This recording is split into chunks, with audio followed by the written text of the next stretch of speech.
C'est devenu au fil du temps une institution française. Le marathon international des gorges de l'Ardèche revient chaque début du mois de novembre courtiser la rivière Ardèche et ça fait 40 éditions que cette belle histoire d'amour perdure.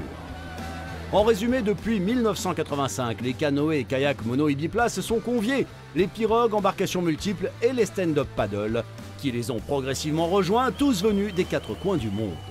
Quel que soit le format de course choisi, tous les athlètes du pro au simple amateur, les bénévoles, le public seront mis à l'honneur dans ce film récapitulatif d'une 40e édition haute en couleurs, en sensations fortes et en émotions.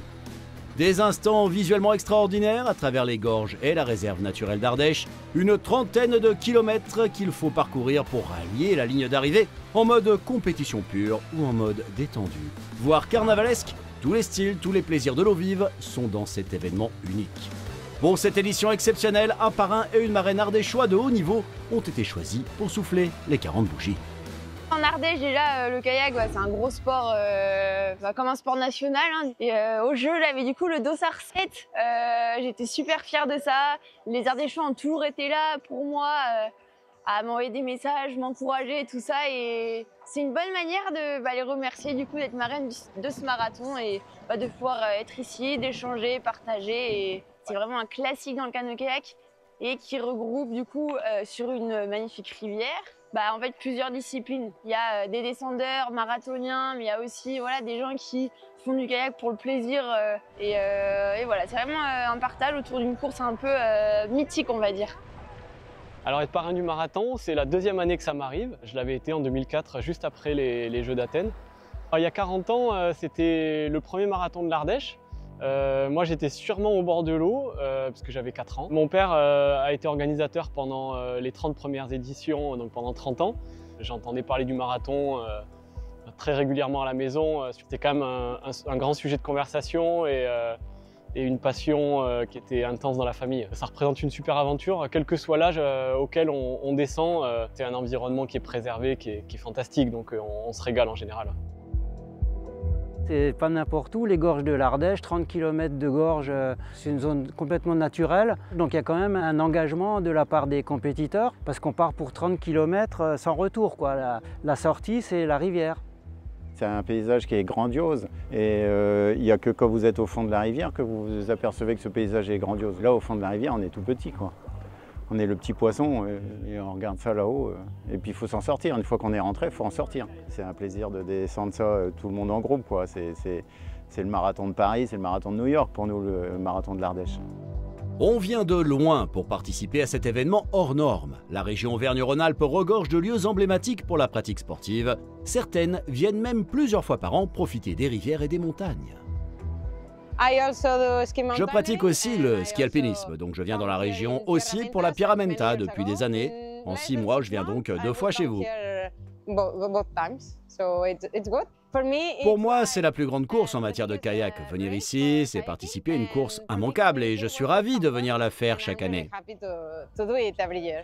Pour les kayakistes pros, c'est la fin de la saison. Une fois que cette course est passée, on ne refait rien avant la fin février, début mars. Alors pour moi, c'est toujours une belle manière de clôturer la saison. Je viens surtout pour l'événement. C'est la première fois que je le fais et puis forcément, essayer de faire quelque chose de bien. Mais le podium va être compliqué parce qu'on concourt contre des très grands et des très forts aussi. C'est une compétition, mais on en profite pour faire la fête. C'est l'ambiance, toutes les personnes qui viennent de tous les pays d'Europe et qui se rassemblent sur ce marathon. C'est un long voyage, mais ça en vaut carrément la peine puisque l'Ardèche, c'est incroyable. Puisque justement, je viens de Bruxelles, on a des immeubles en guise de montagne, donc c'est moins joli. Pendant le marathon, on est focus, mais on aime bien aussi regarder les falaises et les gorges de l'Ardèche, donc c'est mieux de venir quelques jours plus tôt pour découvrir et pour admirer. 24 heures avant les grands départs, c'est déjà l'euphorie, avec le dernier format venu, le Rush. Un sprint pour rallier l'iconique Pont d'Arc. Explication. Aujourd'hui, c'est le Rush Auvergne-Rhône-Alpes du Pont d'Arc. Pour sa 3e édition. Les gens viennent quelques jours avant, depuis longtemps. Il y a même des étrangers qui viennent de loin, donc qui viennent une semaine avant. Et on s'est rendu compte que souvent la veille, les compétiteurs, ils ont envie de faire du bateau, ils ont envie de se tester. Et on s'est dit pourquoi pas leur permettre de tester le départ. Et avec un format un peu plus court, un sprint, avec une arrivée à terre en plus un peu originale.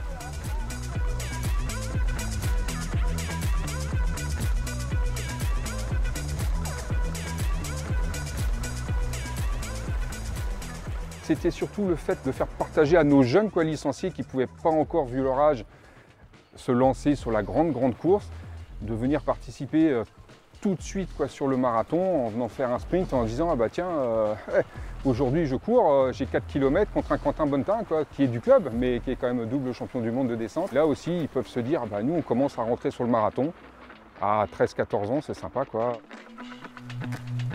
Toutes les embarcations peuvent concourir, tous les âges et tous les niveaux. Ces 4 km ne sont pas de tout repos. Départ sur la petite mer de Salavas et très vite, la zone de rapide, dite du Charlemagne, est là. La traversée avec la bonne trajectoire est une première affaire. Ensuite, on fonce jusqu'à la plage du Pont d'Arc. Il faut dessaler avec classe pour sortir du bateau et sprinter à terre jusqu'à la ligne d'arrivée sous les encouragements du public. Ambiance. La catégorie reine sur les 2 jours reste le K2. Les meilleurs kayakistes du monde prennent les derniers départs, une dernière façon de se jauger et s'affronter avant la grande course du lendemain. Les 2 bateaux favoris sont 100% français, Cyril Carré et Rémi Pété, des champions du monde qui sont à la lutte avec Étienne Hubert et Quentin Bonnetin, autre équipage de champions du monde que du beau monde. Cyril Carré saute le premier sur la plage, coiffant au poteau son adversaire et ami. Il y a des petites tactiques et là cette fois-ci ils ont été plus forts. Avec Étienne on a essayé de repasser devant mais on n'y arrivait pas. Demain ce serait une course différente mais quand même ça permet de voir un peu qui sont en forme. C'est intéressant de tester et de retrouver les copains des logis depuis 15-20 ans chez la famille Bonnetin. On est super bien accueillis et j'essaye de les user les jours d'avant, les faire coucher tard, j'arrive bien, ça c'est ma spécialité. Les arrivées s'enchaînent, premier podium, premiers émois avant la grande course.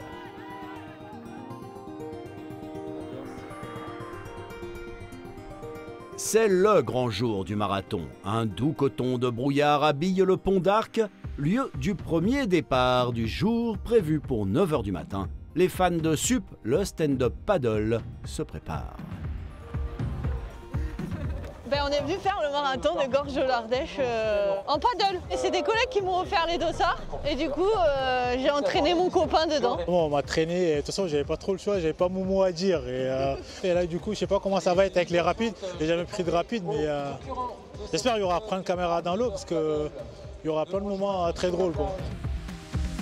En l'air, la brume est un peu dense encore. Au ras de l'eau, la voie est plus claire. Le départ de l'Hard River Paddle est donné. Le paddle, il arrive, on se rend compte que cette discipline, elle est très ludique. On a décidé de mettre en place la Hard Driver Paddle en entrant tout de suite à l'Euretour, qui est l'organisation professionnelle et qui nous a permis de toucher tout de suite des sportifs de haut niveau. Donc on a commencé, je crois, la première année, on devait avoir une vingtaine de paddles. Aujourd'hui, on en a entre 150 et 200. Devant les programmes forts d'entrée, derrière, on va tenter de trouver son rythme. C'est une course un peu spéciale dans le monde des courses de stand-up. C'est rare d'avoir des courses en eau vive et elle est aussi spéciale parce qu'il y a une partie compétition et puis il y a aussi une partie plus festive qui rassemble finalement toutes les disciplines de la pagaie. Mon objectif du jour, c'est de rester devant le plus possible tout en profitant de la descente et puis après on va voir comment ça se passe dans les rapides, mais clairement je vise un podium.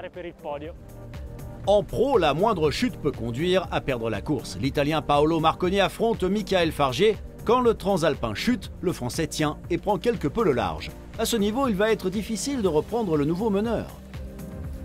Michael Fargier a la particularité d'être le premier seul ardéchois à avoir gagné le marathon en paddle et en K2 également, il y a 25 ans. C'était 1998, ça fait mal hein. Et donc avec Nicolas Desmerger, un Auvergnat, on avait monté un K2 et donc on a gagné l'Ardèche en K2. Il y a des principes vraiment communs, donc il y a une pagaie, une embarcation, c'est par le gainage, par ce qu'on appelle la transmission, qu'on va faire avancer la planche. Donc au lieu d'être assis, on est debout, mais il y a des chaînes musculaires qui sont un petit peu communes. Après par contre le challenge équilibre est beaucoup plus important. C'est ce qui me plaît aussi dans le paddle où il y a peut-être du physique, mais il y a pas mal d'autres aléas aussi à contrôler. Un des challenges, voilà, c'est de ne pas tomber, parce que si on tombe, le soleil ne pointe pas encore, l'eau est un peu fraîche, on est habillé léger puisque on sait qu'on va en mettre, quoi. Et donc la chute, faut l'éviter. Mais pour beaucoup, la chute reste inévitable. Qu'importe, le moral est au beau fixe, tout comme le soleil qui perce enfin la brume d'Ardèche et réchauffe tant les corps que les âmes.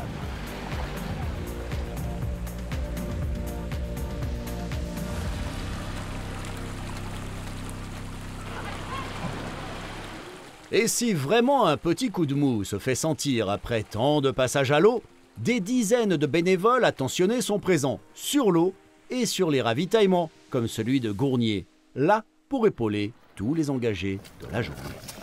Oh, ben au début ça allait, puis après chaque rapide dans l'eau.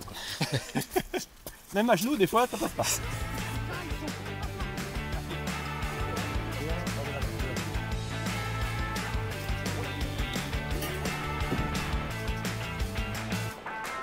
Parce que c'est juste magique en fait, le cadre est idéal. On est au milieu de nulle part.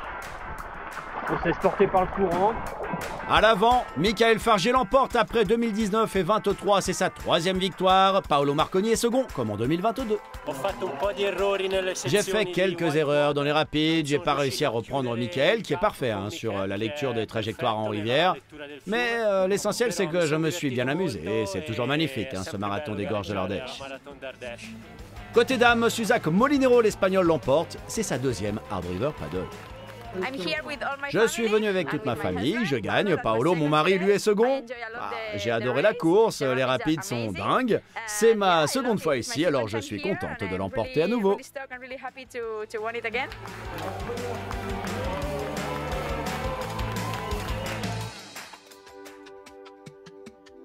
On repart en amont.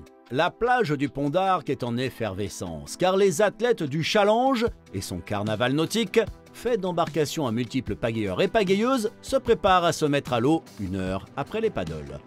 L'ambiance de novembre est chaude à souhait et le brouillard a fait place à un franc soleil.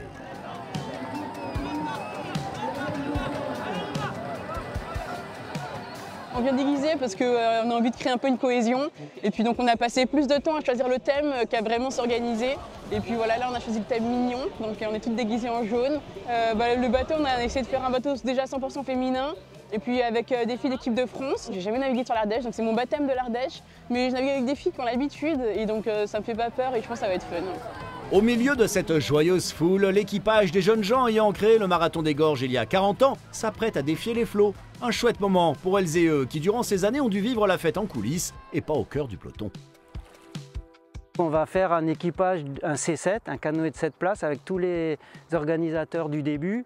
Et la moyenne d'âge, ça sera vraiment 70 ans. Et je barre ce bateau, donc j'ai une grosse responsabilité. J'ai jamais fait le marathon, c'est mon premier départ, donc c'est une grande émotion pour cette 40e édition. Et c'est un grand plaisir qu'on va partager avec tous les gens qui 40 ans auparavant étaient ici. Certains n'ont pas fait d'ailleurs. C'est aussi l'occasion de partager un moment de plaisir, de navigation, et puis se rappeler les bons souvenirs, parce qu'on a des anecdotes à faire remonter à la surface. En 85, on a décidé de mettre en place le marathon des gorges. C'était le début de la mode des marathons, et j'ai dit, si on ne fait pas le marathon avec les joyaux qu'on a à côté de nous, on passe à côté de quelque chose. Alors ça a été un petit peu improvisé, puisque la décision finale a été effective 15 jours avant la date du marathon. Et 15 jours après, on avait plus de 100 personnes qui étaient là pour le premier marathon.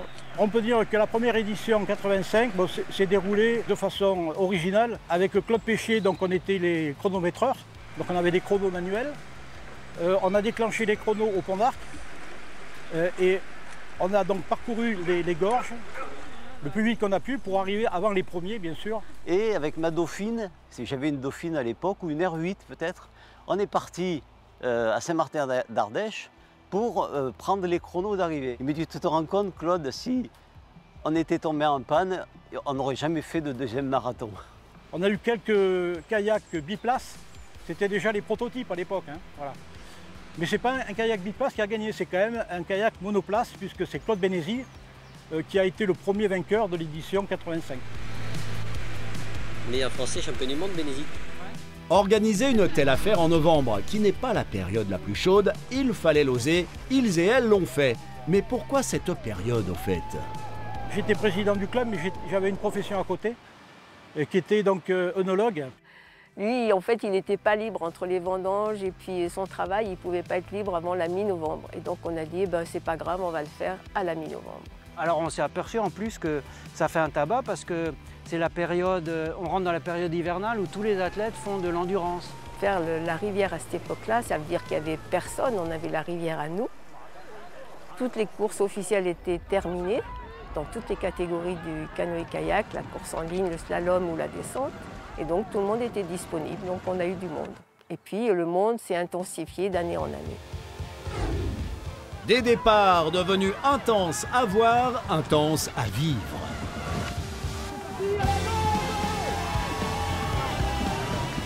Le plus dur est de s'extirper de la masse qui passe sous le pont d'Arc.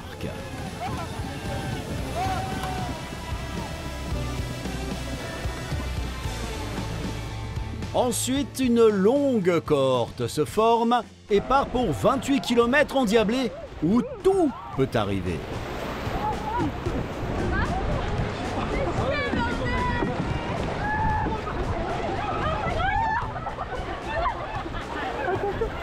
Attention.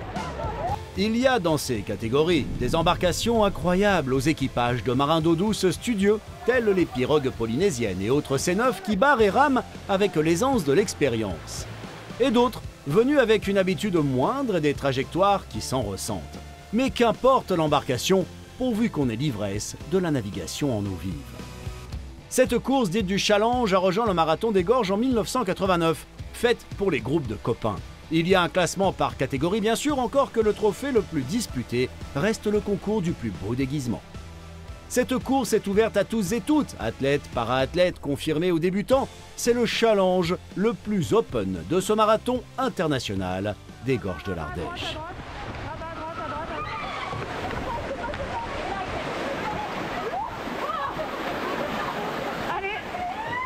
Allez, nickel.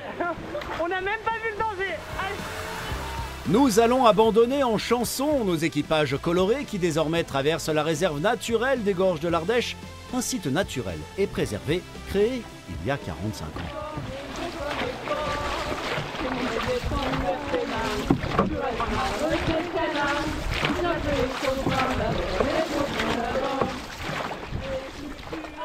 Les années 80, c'était les années où il a fallu mettre en préservation cet espace réserve naturelle, tout en conservant l'attractivité qu'elle avait, c'est-à-dire on vient s'y baigner, on vient s'amuser, pratiquer son sport. C'est encore un travail au quotidien, hein, c'est-à-dire qu'on n'a pas terminé ce travail, on y travaille tous les jours, tout le temps, et notamment avec le marathon, où l'idée c'est vraiment de travailler conjointement sur comment se faire plaisir tout en préservant le milieu et en permettant aux espèces de pouvoir s'y retrouver et vivre dans cet espace-là. On a même des beaux résultats, c'est-à-dire qu'on a des espèces qui sont revenues. On peut, par exemple, la loutre, on peut penser aussi au vautour percnoptère qui avait disparu il y a une période et qui revient, qui s'est bien réimplanté.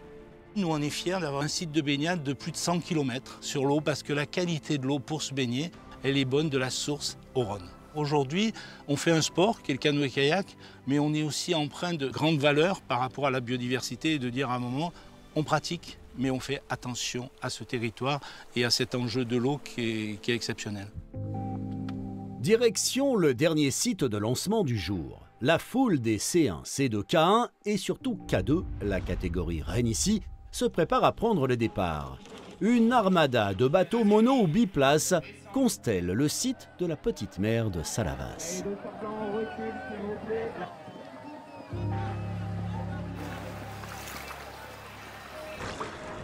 Le plus gros stress lors du marathon, c'est quand même le départ. Il y a énormément de monde derrière, donc on sait que ça va partir fort, qu'il ne faut pas louper son départ. À gauche, l'équipage Cyril Carré, Rémi Pété. À droite, Quentin Bonnetin, Étienne Hubert. 4 champions du monde, des pagailleurs experts qui s'affrontent. Ces deux bateaux sont les grands favoris de cette 40e édition du marathon. Quand on joue la gagne, clairement, il faut rester devant, car à l'arrière, quand plusieurs centaines d'embarcations déboulent sur les flots, la rivière Ardèche semble soudain très étroite.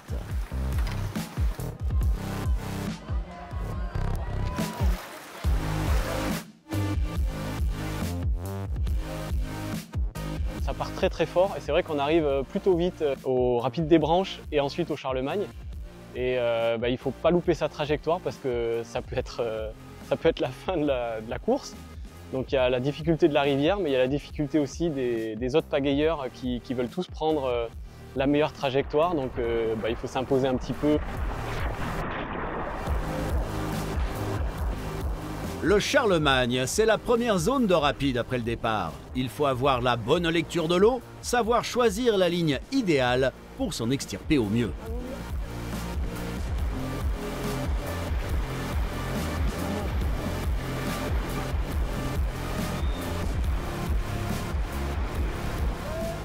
Et après, une autre course commence un petit peu après le pont d'Arc. Et là, c'est vraiment tenir dans la douleur physique parce qu'on est parti fort et qu'il faut encore tenir pendant une grosse heure, 1h15 jusqu'à l'arrivée. Les K2 de tête sont de véritables machines. Il y a 4 bateaux dans ce groupe compact qui arrivent sur le gué de Guitare. 2 équipages, qu'a répété Bonnetin Hubert, ont déjà été victorieux de par le passé ici.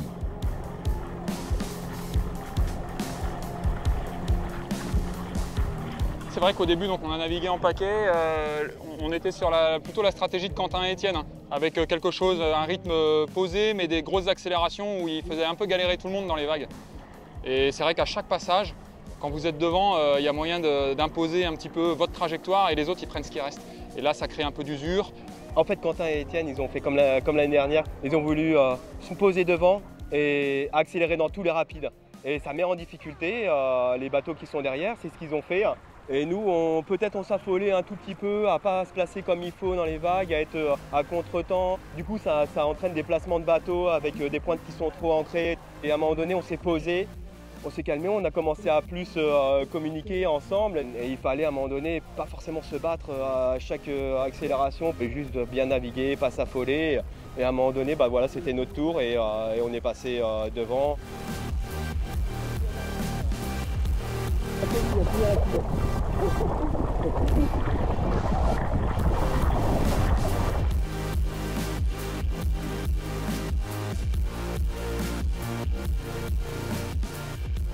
À l'approche de la Madeleine, il y a une sévère concurrence avec le duo franco-helvétique Augustin Reboul, Linu Bolzern et Steven Keller, Guillaume Henry. Tanguy Cattel, Nicolas Lambert, récents champions d'Europe, sont proches du lourd qui naviguent tous collés serrés.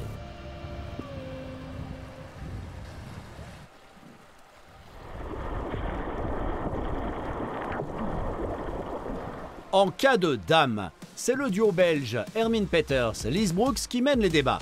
En cas de mixte, Léo Montulet, Laura Siné-Sahel sont bord à bord avec les Belges Léane Bogart, Jeanne Derick. Les premiers K1 sont ceux de Gaëtan Guyonnet et Jules Van Nieuwenhof. Pauline Frélon étant la première dame en K1. C'est un aléa mécanique, oui c'est possible aussi en kayak, qui va chambouler la course. Un bruit sourd à l'arrière, quand un Bonnetin Étienne Hubert s'arrête au stand.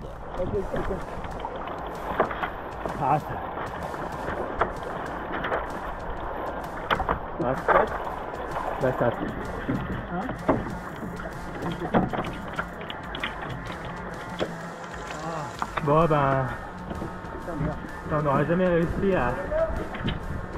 Alors, on n'a plus de gouvernail. Ils ont fait une belle bataille, mais malheureusement, ils ont subi une petite casse matérielle. Alors c'est vrai qu'à l'issue de la course, autrement, on ne la connaît pas. Et à un moment donné, voilà, vous n'avez plus de gouvernail, ça nous a un peu facilité aussi le travail.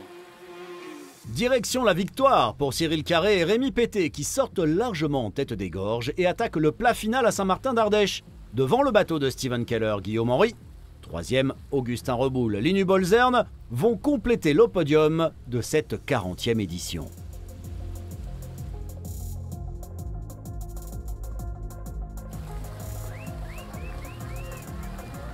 C'est la deuxième fois que je le gagne, bizarrement 2 fois avec Cyril. Alors je ne sais pas si c'est le dominateur commun. Gagner avec tous les partenaires que j'ai fait et même de naviguer ici avec tous les partenaires que j'ai fait, c'est encore une énorme aventure. Tous ces partages avec les potes, cette construction de projets, cette réflexion qu'on a autour de des stratégies pour mener à la performance, ce partage qu'on a avec nos potes adversaires, c'est un bonheur d'être ici. Pas d'arrivée au sprint, mais toujours en fanfare et sous les hurrahs du public. Après plus d'1h40-56 d'efforts, la paire carré-pété peut exulter. Steven Henry et Guillaume Keller suivent à 1 minute 15. Les franco-suisses Augustin Reboul et Lunu Bolzern à 2 minutes 56.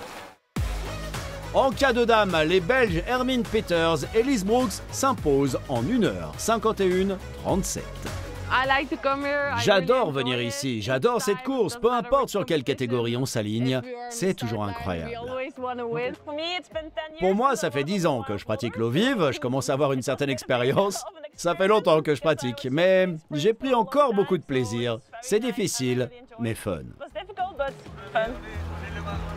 Laura Fontaine et Eve Vitali-Guibert, les Françaises sont secondes en cas de dames. Au bout de l'effort à 3 minutes des premières, Camille Desmerger et Nora Koubaïti prennent la 3e marche du podium. Cette 40e édition a réuni 1799 passionnés de la pagaie. Près de 41 300 participants en 40 ans sont venus ici. Des dizaines de milliers de spectateurs se sont massés le long du marathon international des Gorges de l'Ardèche depuis 1985. Et bientôt, peut-être vous aussi, vous qui contemplez la féerie d'un événement légendaire ouvert à tous et toutes et unique en son genre. Renseignez-vous, inscrivez-vous, www.marathon-ardèche.com.